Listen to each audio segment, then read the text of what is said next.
শনিবার খোয়াই জেলা পুলিশ সুপারের নেতৃত্বে গঠিত সাদা পোশাকের পুলিশের একটি দল গোপন সূত্রে খবর পায় আগরতলা থেকে খোয়াইয়ের উদ্দেশ্যে যাত্রীবাহী একটি বাসে করে 90 কোটা ড্রাগস নিয়ে আসছে রিপন বিশ্বাস নামে এক ব্যক্তি। প্রাপ্ত খবরের ভিত্তিতে খোয়াইয়ের প্রহরমোড়া এলাকায় উৎপেতে থাকে সাদা পোশাকের পুলিশ। যাত্রীবাহী বাসটি প্রহরমোড়া এলাকায় পৌঁছাতে সেটি দাঁড় করিয়ে তল্লাশি চালানো হয়। তল্লাশিকালে বাসের এক যাত্রী রিপন বিশ্বাসের কাছ থেকে 90 কোটা ড্রাগস উদ্ধার করা হয়। পাশাপাশি তার কাছ থেকে নগদ 200 টাকা ও একটি মোবাইল ফোন বাজেয়াপ্ত করে পুলিশ।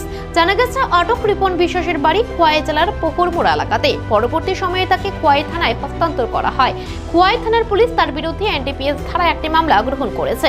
আগামীকাল তাকে খোয়াই জেলা ও দায়রা আদালতে সোপর্দ করা হবে বলে পুলিশ সূত্রে জানা গেছে। অনুমান 4:30টার দিকে খবর পাওয়া গেছে আর কি আমাদের অনারেবল এসপি খোয়াই সাহেবের মাধ্যমে, এবং ওনার একটা অ্যাকশন টিম আছে প্লাস আমাদের এসএ ফ্রান্সিস সালাম জয়েন্টলি প্রহরমোড়াতে ওনারা যখন খবর পান যে এখানে একটা লোক প্রায় 105 কোটা ব্রাউন সুগার নিয়ে তারা আসছিল। ওই ছেলেটা প্রসেনজিৎ বিশ্বাস বলে একটা ছেলে, সে নিজে এটাকে হয়তো বা সেল করার জন্য অ্যাকর্ডিংলি তাকে ওইখানে ডিটেইন করা হয়। অ্যাকর্ডিংলি তাকে যখন সার্চ করা হয় in presence of executive magistrate, তখন 105 কোটা ব্রাউন সুগার পাওয়া গেছে, যার বাজার মূল্য অনুমান 20 থেকে 25,000 টাকার মতো হবে।